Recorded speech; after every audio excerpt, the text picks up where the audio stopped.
मागील भागात त्यांच्या ग्रुपमधील एक जण मात्र काव्याकडे खूप प्रेमाने पाहत होता. एक दोनदा काव्या आणि त्याची नजरानजर झाली, पण काव्याने त्याच्याकडे दुर्लक्ष केले.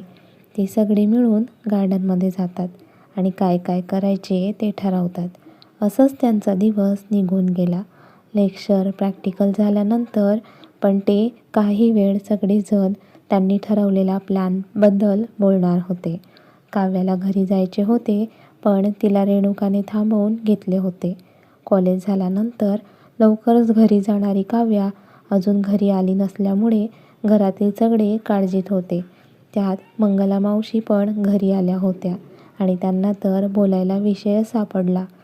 त्यांचे बोलणे ऐकून आईंना कधी नव्हे ते आज काव्याचा राग येत होता. तोच काव्या आत येताना दिसली. ती फ्रेश व्हायला रूममध्ये जाणार की आईंचा करारी आवाज आला, "थांब काव्या." आईचा कडक आवाज ऐकून घाबरून जागच्या जागीच ती थांबते. काय वाटते, कधी काव्यावर न चिडणाऱ्या आई काव्यावर का चिडल्या असतील? आता पुढे.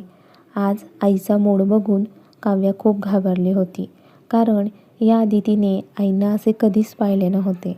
"इकडे ये." त्यांचा पुन्हा करारी आवाज आला. काव्या घाबरून त्यांच्यासमोर येऊन उभी राहिली. त्यांच्या चेहऱ्याकडे बघून कळत होते त्या किती रागावल्या आहेत म्हणून. "रोज तर वेळेवर घरी येतेस, मग आज का वेळेवर घरी आली नाहीस?" आईंना घाबरून काव्याच्या तोंडून आवाजच येत नव्हता. ही काय बोलणार ताई? घरातून बाहेर कधी जाता येईल याचीच ती वाट पाहत असते. आपले लग्न झाले आहे, आपल्याला नवरा आहे, घर आहे, हे सगळं कॉलेजमध्ये गेली की विसरून जाते ही. मावशी काव्याला टोमणे मारत बोलतात. "असं काही नाहीये मावशी." काव्या मावशीकडे पाहत बोलते. तिला मावशीच्या बोलण्याचे खूप वाईट वाटले होते. "मंगला." आईंचा आवाज येतो. पण थांबतील त्या मंगला मावशी कसल्या? त्या तर काव्याला मनात येईल ते बोलत असतात. त्यांचे बोलणे काव्याला खूप लागते. ती तर रडायला लागते. मावशी काही बोलणार की दरवाजातून करारा आवाज येतो, "मावशी, तोंड सांभाळून बोल. बायको आहे ती माझी. काव्या सिद्धार्थ जहांगीर या घराची मोठी सून आहे ती. माझ्या बायकोला असे बोलण्याचा अधिकार तुलाही नाहीये मावशी." सिद्धार्थचा आवाज ऐकताच मंगला मावशी तर थरथर कापायला लागतात. आज त्यांना वाटत होते, मानिनीताई काव्याला बोलतील त्यापेक्षा जास्त मीच तिला बोलून घेते. पण इथे तर सिद्धार्थने मंगला मावशींची बोलती बंद केली होती. "तू काव्यासोबत अशी का वागतेस? मला चांगलेच माहिती आहे मावशी. त्यापेक्षा तू न बोललेलं बरं." "सिद्धार्थ, तू का मंगलावर चिडत आहेस?" "ताई, ते मावशीला काय बोलावे ते कळत नाही." काव्याला रडताना बघून सिद्धार्थला वाईट वाटले. "सायली, रोशनी, तुमच्या वहिनीला रूममध्ये घेऊन जा." "हो भाई." एवढं बोलून त्या दोन्ही काव्याला रूममध्ये घेऊन जातात. सिद्धार्थला आईशी आता बोलणे योग्य वाटले नाही, कारण त्याची बायको वर रडत असेल हे माहिती होते त्याला. "आई, तू जा तुझ्या रूममध्ये." तशा आई पण काही न बोलता त्यांच्या रूममध्ये निघून जातात. तो एक नजर मावशीवर टाकतो, तर मावशी पण पळतच त्यांच्या रूममध्ये निघून जातात. सिद्धार्थ एक दीर्घ श्वास घेतो आणि त्यांच्या रूममध्ये जायला निघतो. सिद्धार्थ रूममध्ये येताच सायली, रोशनी निघून जातात. काव्याचे हुदके देऊन रडणे चालूच असते. तिला तसे बघून त्याचा जीव कासावीस होत होता. तो रूमचा दरवाजा बंद करून तिच्या शेजारी येऊन बसतो. "स्वीटी, रडू नकोस." सिद्धार्थ तिच्या गालावरचे अश्रू पुसत बोलतो. ती रडतच त्याला मिठी मारत बोलते, "अहो, कॉलेजमध्ये सगळे थांबले होते, त्यामुळे घरी यायला आज उशीर झाला. आई कधी माझ्यावर चिडत नाहीत, पण." आणि ती बोलायची थांबते. तो तिच्या डोक्यावरून प्रेमाने हात फिरवत, "शांत हो, रडू नकोस." त्यांच्या मनात पण आईबद्दल विचार चालू असतात, कारण याआधी ती काव्यासोबत कधीच अशी वागली नव्हती. पण आज त्यात आईसोबत मंगला मावशी. आता त्याला मावशींचा खूप राग येत होता, पण आता त्याच्यासाठी फक्त काव्या महत्त्वाची होती. तो तिला मिठीतून बाजूला करतो, तिच्या गालावरचे अश्रू पुसतो बायको, रडताना तू अजिबात चांगली दिसत नाही. तशी काव्या रडत हसायचा प्रयत्न करते. हे बघ, आज मी तुझ्यासाठी घरी लवकर आलो आणि माझी बायको रडतेय. अहो, खरंच तुम्ही माझ्यासाठी घरी लवकर आलात. तो तिला मिठीत घेत बोलतो. तिच्यासाठी तो घरी लवकर आला याचा काव्याला खूप आनंद होत होता. जाऊन फ्रेश हो. रडून रडून चेहरा बघ कसा केला आहे. आलेस फ्रेश होऊन, एवढं बोलून ती निघून गेली. ती जाताच सिद्धार्थच्या डोक्यात मात्र मावशी काव्याला काय बोलल्या ते फिरत होते. तोच काव्या फ्रेश होऊन बाहेर आली. काव्या, मला कॉफी हवी आहे. हो, मी आणते. आणि ती खाली निघून गेली. खाली जायला काव्या घाबरत होती. मगाशी आई तिच्यावर ज्या पद्धतीने रागावल्या होत्या, ती खाली येते तर खाली कोणीही दिसत नाही. काव्या जास्त विचार न करता किचनमध्ये जाते आणि सिद्धार्थसाठी कॉफी ठेवते. पण मनात मात्र आईबद्दल विचार चालू होते. इकडे सिद्धार्थ पण रूममध्ये एरझाऱ्या मारत विचार करत असतो. तोच त्याला काहीतरी आठवते आणि तो सायलीला फोन करून विचारतो, काय झाले? ब्रो, मावशी शांतच होत्या, पण माझी आई काव्या वहिनीबद्दल खूप काही बोलली आणि रोज लवकर येणारी काव्या वहिनी आज कधी नव्हे ते उशिरा घरी आली. त्यामुळे मावशी चिडल्या. बरं, ठीक आहे, मी बघतो. एवढं बोलून सिद्धार्थ फोन ठेवतो. काव्य सिद्धार्थसाठी कॉफी घेऊन वर येते. सिद्धार्थ पण काही न बोलता कॉफी पित असतो. अर्ध्या पाऊण तासाने सगळे जेवायला खाली येतात. आज घरातील सगळे शांत असतात, मावशी सोडून. मावशीला तर मनातून खूप आनंद होत होता, काव्याला ओरडा मिळाला म्हणून. जेवण करताना पण सगळे शांतच असतात. शांतपणे जेवण करत असतात. जेवण झाल्यानंतर सिद्धार्थ सगळ्यांना हॉलमध्ये बोलावतो. तो सरळ मुद्द्यावर येत मावशी समोर येऊन उभा राहतो. मावशी, तुझा काय प्रॉब्लेम आहे? जेव्हापासून लग्न होऊन काव्य इथे आली आहे तेव्हापासून तू तिचा राग करत असते. ती तर तुझ्याबद्दल कधीच काही बोलत नाही. सिद्धार्थ, असे का बोलतोय? मी काय केले? मावशी मुद्दाम नाटक करत बोलतात. मावशी, तुला चांगलेच माहिती आहे मी असे का बोलतोय. आजी आजोबा पण बोलतात. मंगला, सिद्धार्थने तुम्हाला इथे राहायची परमिशन दिली होती म्हणून तुम्ही इथे आहात हे विसरू नका. आजी आजोबा असे बोलताच सायलीच्या डोळ्यात पाणी येते. घरातील सगळे सायलीवर खूप प्रेम करत होते, पण तिच्या आईमुळे तिच्या डोळ्यात पाणी यायचे, याचे तिला खूप वाईट वाटत होते. सायली तिच्या आईजवळ जाऊन, आई, तुला कुणाचे चांगले झालेले पाहावले जातच नाही का ग? ती काव्या वहिनी नेहमी तुझ्या चांगल्याचाच विचार करत असते आणि तू आहेस की छी. सायली, तू आईशी बोलत आहेस याचे भान ठेव. एवढ्या सगळ्यांनी समजावून पण मंगला मावशी समजून घ्यायला तयारच नव्हत्या. आता पण मंगला मावशी काव्याला खूप काय बोलून त्यांच्या रूममध्ये निघून गेल्या. सिद्धार्थ पण रागातच त्याच्या रूममध्ये आला. त्याला सहनच होत नव्हते की त्याच्यासमोर काव्याला असे मावशी बोलूच कसे शकते म्हणून. तो रागातच गॅलरीमध्ये आला आणि टेबलच्या खालून बॉटल काढून ड्रिंक करू लागला. बाकी सगळे पण एक एक करून आपापल्या रूममध्ये निघून आले. काव्या पण विचार करत रूममध्ये आली, पण तिला सिद्धार्थ कुठेच दिसला नाही. ती दरवाजा बंद करून वळणार की ग्लास फुटल्याचा आवाज गॅलरीमधून येतो. काव्या तर सिद्धार्थच्या काळजीने गॅलरीमध्ये येते, तर सिद्धार्थच्या हातात बॉटल असते आणि तो तोंडाला लावून पीत असतो. याआधी काव्याने सिद्धार्थचा राग पाहिला होता, पण आज तो खूपच रागात दिसत होता. त्यात ड्रिंक करत होता. त्याला बघून काव्या 2 पावले मागे जाते, पण हिम्मत करून मला यांना शांत करावेच लागेल.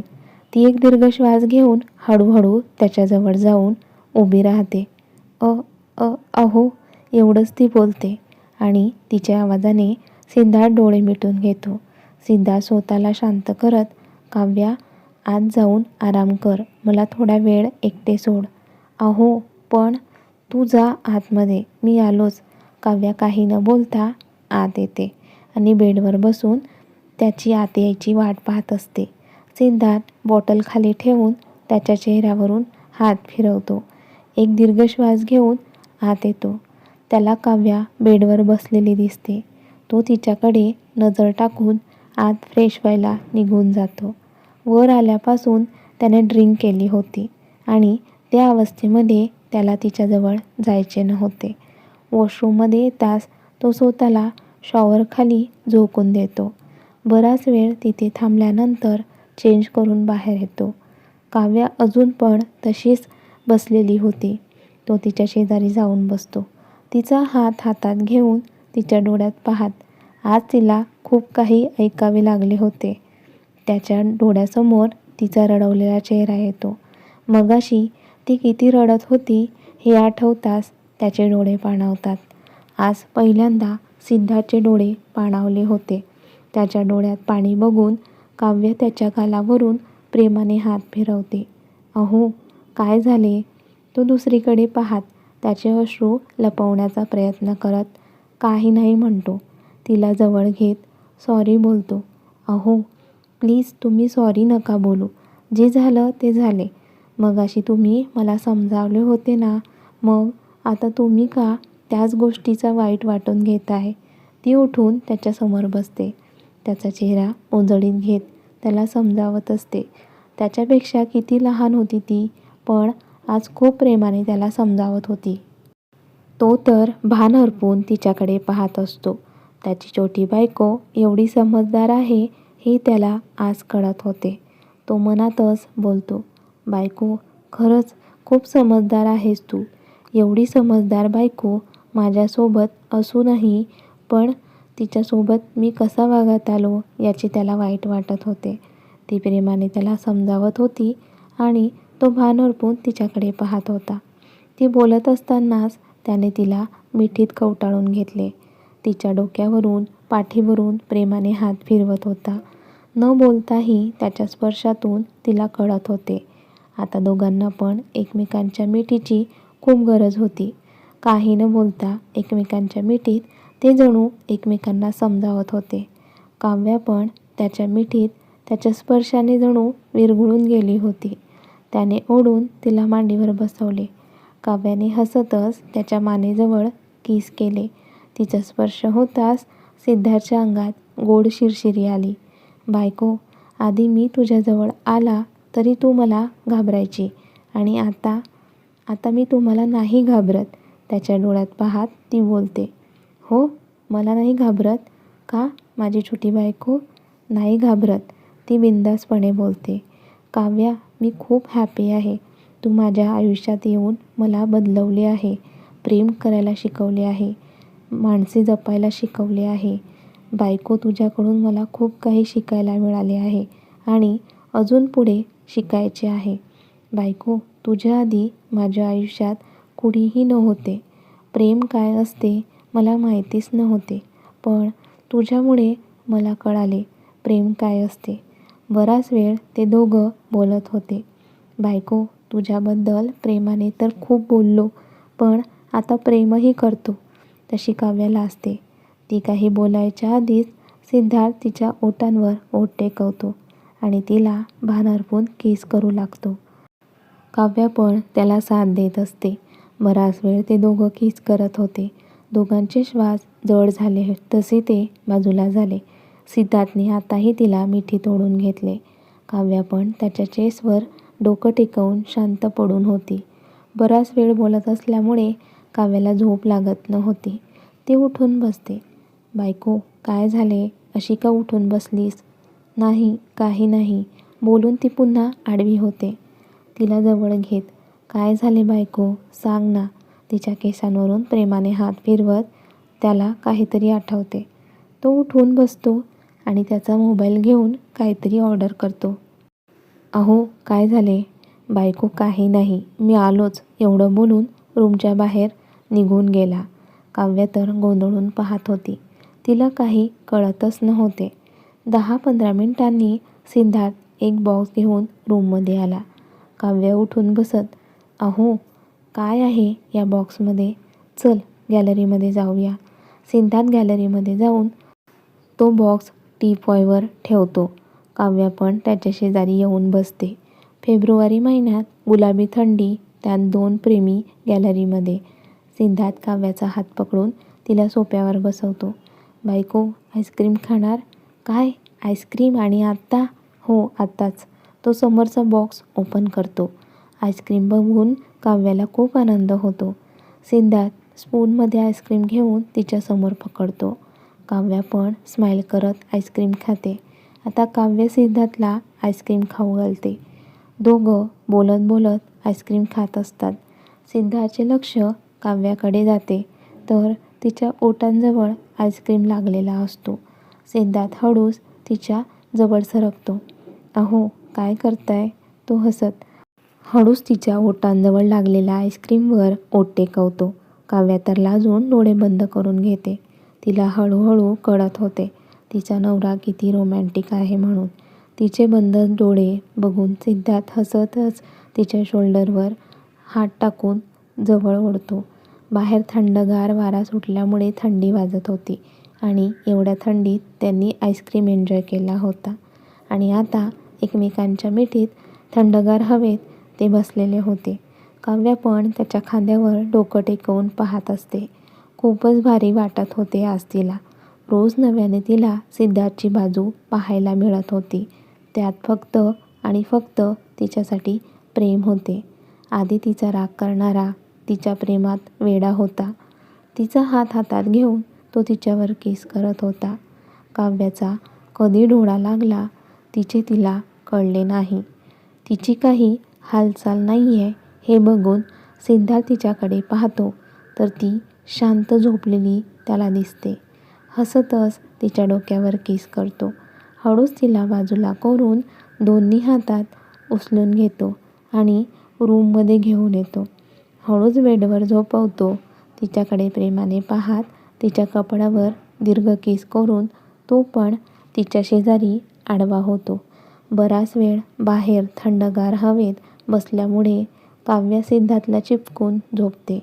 सिद्धार्थ पण दोघांच्या अंगावर पांघरून घेतो. त्यांची मिठी अजूनच घट्ट करतो. आय लव्ह यू बायको, खूप प्रेम करतो तुझ्यावर. तिच्या गालावर किस करत बोलत असतो. प्रेमाने तिच्याकडे पाहत असतो. तिला पाहत असताना त्याचा कधी डोळा लागतो त्याचे त्याला कळत नाही. दोघं निवांत एकमेकांच्या मिठीत झोपलेले असतात. हळूहळू दोघांना प्रेमाची जाणीव होत आहे. रोज नव्याने त्यांचे प्रेम ते व्यक्त करत आहे. बघूया पुढील भागात काव्य सिद्धार्थचे असेच प्रेम. त्यासाठी पाहत राहा कथेचे पुढील भाग. आणि कथेचा हा भाग कसा वाटला कमेंट्स करून नक्की कळवा. व्हिडिओला लाईक करा, जास्तीत जास्त शेअर करा. त्याचबरोबर आठवणीने हाईप पण करा. आणि तुमच्या सगळ्यांच्या आवडत्या लाईफ मराठी स्टोरी चॅनलला पण आठवणीने सबस्क्राईब करा. धन्यवाद.